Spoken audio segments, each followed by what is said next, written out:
Olá, turma, tudo bem? Aqui professor Eduardo Carioca, mais uma vez trazendo novidade para vocês. Foi publicada a Lei 14.132 de 2021, de 31, olha só que recente, 31 de março de 2021, que trouxe para o Código Penal o crime de perseguição ou stalking. Tá lá no artigo 147-A. E nesse vídeo, o que é que eu venho trazer para vocês? Todas as características, os desdobramentos jurídicos do crime de stalking, do crime de perseguição. E eu quero que antes de começar o conteúdo, você se inscreva no canal, se não tiver inscrito. Ative as notificações, toque lá no sininho, tudo bem? Me siga também no Instagram, @EduardoCarioca, para ter atualizações jurídicas de direito penal, de direito processual penal e direito administrativo, tudo bem? Então vamos lá, queria fazer aqui todo o cotejo, tanto doutrinário, tudo bem, a respeito do tema, como acerca da novidade literal do artigo 147-A, tudo bem? Então vamos lá, artigo 147-A traz aqui a seguinte redação: perseguir alguém reiteradamente e por qualquer meio. A gente vai ver o que é perseguir, a gente vai ver essa reiteração do que se trata, tudo bem? Ameaçando-lhe a integridade física ou psicológica. A gente vai ver aqui a diferença entre o crime de perseguição e a ameaça, tudo bem? E também entre o crime de perseguição e o crime de importunação sexual, falo já já, tudo bem? Restringindo-lhe a capacidade de locomoção ou de qualquer forma, aqui um crime de forma livre, a gente vai ver, tudo bem? Invadindo ou perturbando sua esfera de liberdade ou privacidade. Aqui a pena de reclusão de 6 meses a 2 anos, ou seja, uma infração de menor potencial ofensivo, vai ser processada e julgada no rito do GECRIM, da Lei 9.099 de 95 dos Juizados Especiais Criminais, tudo bem? Primeiro, o que é que a gente entende como perseguição, como stalking, tudo bem? Essa noção de stalker, de stalking, vem do inglês, que basicamente significa perseguir, significa caçar, ou seja, estar à espreita, acompanhar cada movimento, cada gesto, tudo bem? Cada passo que uma determinada pessoa dá em sua vida. É essa a noção do stalkeador, tudo bem? Aqui, perceba, né? A gente fala na rede social, fulano de tal me stalkeou, foi lá no meu Instagram, no meu feed, rolou, curtiu as últimas fotos lá de 2014. Isso não necessariamente para fins penais a gente vai ver, é stalker, tudo bem?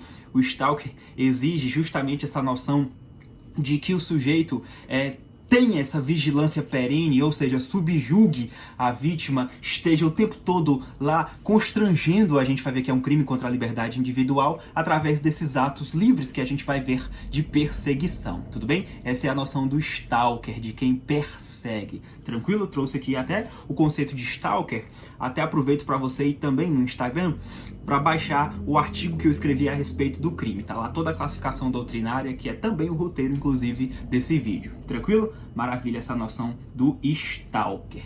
Na maioria das vezes, não unicamente, o crime de stalker se configura em relação de términos amorosos, de términos de relacionamento, em que um dos sujeitos não aceita o fim do relacionamento e por isso continua a perseguir, a incomodar através de ligação, através de mensagem, indo ao local de trabalho da vítima, por exemplo. O crime, a gente vai ver, pode se dar de várias formas, que é um crime de forma livre, tudo bem? Essa é a noção do stalker.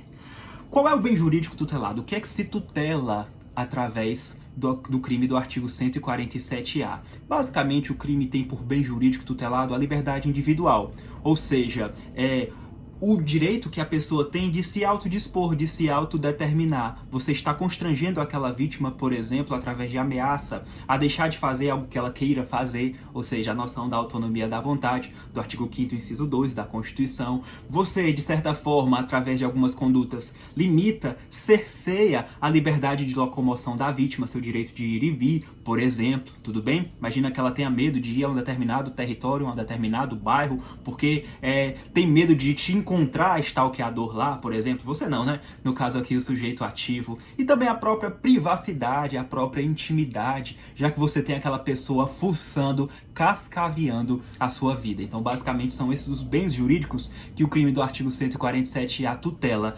A intimidade, a vida privada, a liberdade de locomoção e a própria autonomia da vontade. Lá do artigo 5º, inciso 2 da Constituição Federal, tudo bem? Do inciso 10 também, por que não? E do inciso 15, tranquilo? Maravilha. Aqui a gente vai começar a tratar da conduta do crime de stalker. Como a gente vê, estou aqui com o tipo penal aberto, o núcleo do tipo é perseguir, ou seja, seguir a presa de perto, está no encalço, está todo o tempo acompanhando, monitorando os movimentos daquela pessoa, tudo bem? E outra, interessante notar que essa perseguição, como exige aqui o artigo 147-A, tem que ser reiterada, ou seja, de maneira contínua. Com isso, me dê aqui a liberdade de dizer, aqui uma opinião que eu tenho com base nos artigos científicos que eu já li, que o crime de stalker, aparentemente, se trata de um crime habitual. Ou seja, não é o simples fato de um ex-namorado mandar uma única mensagem para ex-namorado, olha, te quero de volta, que isso significa o crime de stalker, de perseguição. Exige uma reiteração, ou seja, uma continuação desses atos, dessas condutas que somadas, que conglobadas, venham a configurar o crime de stalker. Então, por exemplo, o cara que não aceita o fim do relacionamento e todo dia ele tá lá no pé dela, na porta do trabalho dela, pedindo pra voltar, assim, olha, você vai ser minha, se você não for minha, você não vai ser mais de ninguém, etc. Se você não for minha, eu não viverei em paz. Aquela música do Forró Sacode, Obsessão, lembra? Pronto, a obsessão, são 5 da manhã, ainda não dormi nada, pensando, sua beleza, louco, vou ficar, todo tempo eu tô enchendo teu saco, todo tempo eu tô te mandando mensagem, todo tempo eu tô ligando pra ti, todo tempo eu tô te perseguindo, indo atrás de você, tô sabendo que a mulher está indo no restaurante tal, vou lá pro restaurante, ela foi pra casa de não sei quem, vou pra porta da casa de não sei quem, ou seja, tá vendo essa loucura? Tudo isso é algo reiterado, contínuo, que se segue. Por isso que eu entendo aqui, me permita, embora minha opinião não valha de um saco de broa, que o crime de perseguição é um crime habitual, tudo bem? E de que forma? Ameaçando a integridade física ou psicológica da vítima, prestem muito atenção para não confundir o crime de perseguição com o crime de ameaça. O que é ameaça? Tá logo atrás. Ameaçar alguém, né? Por qualquer meio, através da promessa de um mal injusto e grave. O dolo da ameaça é justamente impingir na vítima um medo através da promessa de um mal, ou seja, injusto, que aquela pessoa não merece receber, e grave, ou seja, olha, eu vou te matar se você não voltar para mim, por exemplo, olha, eu vou te matar se você me denunciar. Aqui essa é a noção e o dolo da ameaça, tudo bem? Ou seja, de incutir um temor na vítima através da promessa de um mal injusto e grave. O elemento subjetivo aqui do artigo 147-A, o que vai diferenciar é uma linha de certa forma tênue, é que no crime de stalking, qual é a intenção, qual é o dolo? O dolo de perseguir, o dolo de sempre estar no encalço, não sair do pé daquela pessoa. Então, realmente, quando eu tô todo o tempo dizendo que quero voltar pra pessoa, e se ela não for minha, não vai ser de mais ninguém, eu tô causando pra ela a promessa de um mal injusto. De certa forma, ela se sente ameaçada. Mas a minha finalidade ali é permanecer, é continuar sempre na vida daquela pessoa, ou seja, stalkear, perseguir, caçar. Essa é a diferença em relação ao elemento subjetivo do crime de ameaça para o crime de perseguição. Já a diferença entre o crime de perseguição para o crime de importunação sexual, lá do artigo 215-A, é que você, no crime de importunação sexual, quer satisfazer, obviamente contra a vontade da vítima, tudo bem? Sua lascívia ou a lascívia de terceiro, ou seja, você quer, sem a vontade da vítima, satisfazer um ímpeto sexual seu. Sei lá, a conduta daquele cara que se masturba no ônibus olhando para uma determinada pessoa contra a vontade dela, ou seja, a finalidade aqui é satisfazer seu ímpeto sexual ou o ímpeto sexual de um terceiro. Então é essa a diferença entre o crime de stalking, o crime de ameaça, do artigo 147, e o crime de importunação sexual, do artigo 215-A do Código Penal. E quais são as formas aqui de praticar o crime? Ameaçando a integridade física, ou seja, você não vai ser de mais ninguém, ou psicológica, ameaça psicológica, lembra? Aquela que visa restringir, diminuir, por exemplo, a percepção que a pessoa tem sobre si mesma, você vive diminuindo, menosprezando aquela pessoa, por exemplo, uma ameaça aqui, um mal psicológico, através dessa perseguição.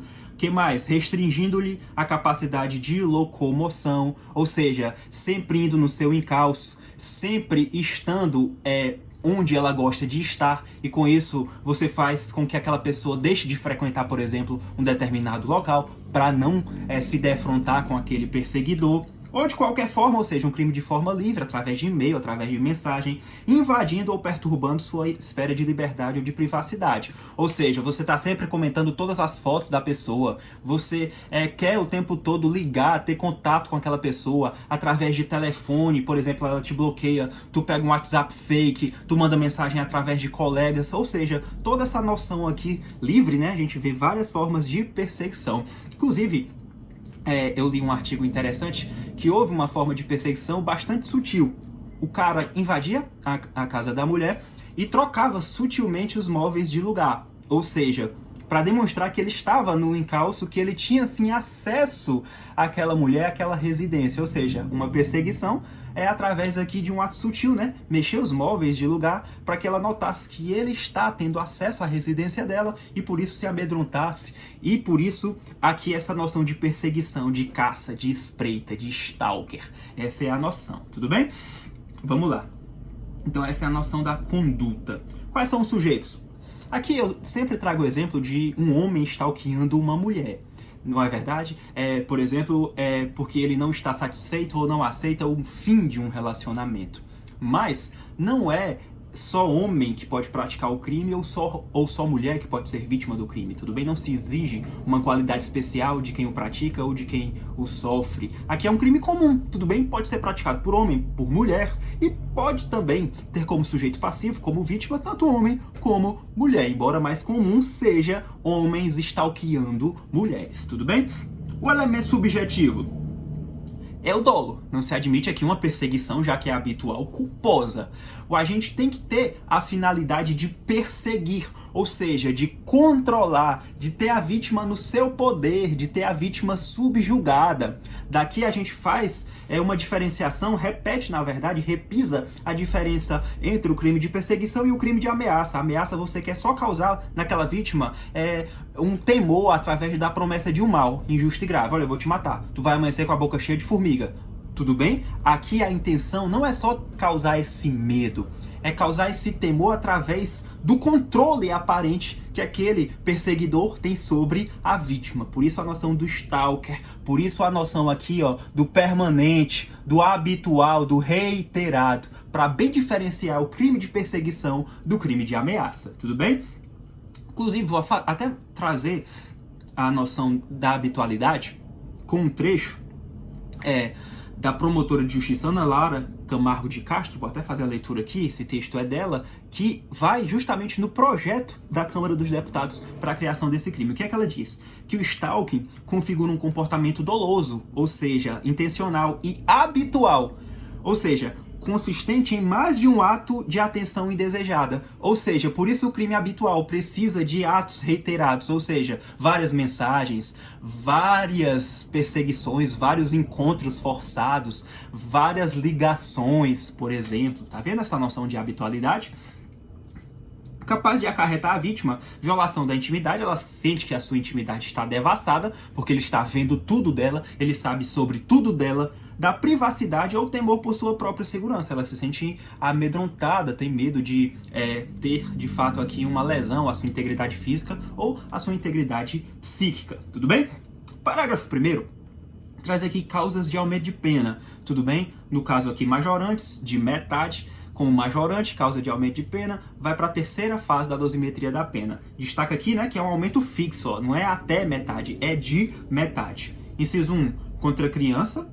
Criança, segundo o artigo 2º do Estatuto da Criança do Estatuto da Criança e do Adolescente, quem tem até 12 anos incompletos. Adolescente, quem tem entre 12 e 18 anos de idade incompletos, ou idoso segundo o artigo 1º do Estatuto do Idoso, quem tem 60 anos de idade ou mais. Inciso 2, contra a mulher, por razões da condição de sexo feminino, nos termos do artigo 121, parágrafo 2º-A do Código Penal. Ou seja, a mesma noção do feminicídio, contra a mulher por razões do sexo feminino, quando? Quando você tem situação de violência doméstica e familiar contra a mulher. Aqui tu tem a Lei Maria da Penha, o artigo 5º, que traz o conceito de violência, tudo bem? Daí você pega o artigo 5º e junta com o artigo 7º da Lei Maria da Penha, que você vai entender o conceito de violência doméstica e familiar. Vale lembrar que não existe apenas a violência física, né? Existe a violência moral, existe a violência psicológica, existe a violência sexual e a violência patrimonial. Aí eu peço para você fazer a leitura do artigo 7º para eu não estender tanto o vídeo agora, tudo bem? Inciso 3. Mediante o concurso de 2 ou mais pessoas, aqui não importa, tudo bem, se o sujeito que esteja concorrendo com você, ou seja, você está perseguindo uma determinada vítima com um comparsa, com um partícipe, com um coautor. Não importa se esse coautor seja menor, inimputável ou maior, aqui é um crime eventualmente plurissubjetivo, tranquilo? E nós temos aqui com o emprego de arma. Aqui não importa se arma branca ou arma de fogo. E a depender do caso concreto, você pode responder em concurso de crimes, tanto pelo crime do artigo 147A, como o crime, por exemplo, de porte ou posse irregular de arma de fogo. Tudo bem? E o parágrafo 2º traz aqui a hipótese de um concurso necessário de crimes. As penas deste artigo são aplicáveis sem prejuízo das correspondentes à violência. Ou seja, se, por exemplo, com o seu ato de perseguição, você agride a vítima perseguida, você vai responder tanto pelo crime de perseguição, do artigo 147A, como necessariamente em concurso material de crimes, soma das penas, tudo bem?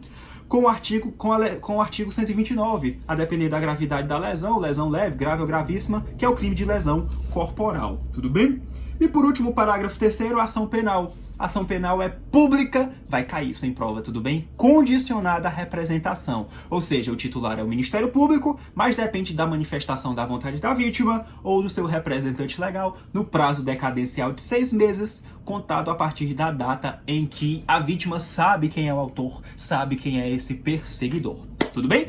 Então com isso, eu trouxe aqui nesses 17 minutos, quase 18, todas as minhas impressões acerca do crime de stalking, do crime de perseguição. Se você gostou do vídeo, compartilha com os coleguinhas, se inscreva no canal, ative as notificações, papoca seu like pro YouTube entender que você tá gostando do vídeo e mandar para outros coleguinhas e me ajuda a te ajudar. Um abraço!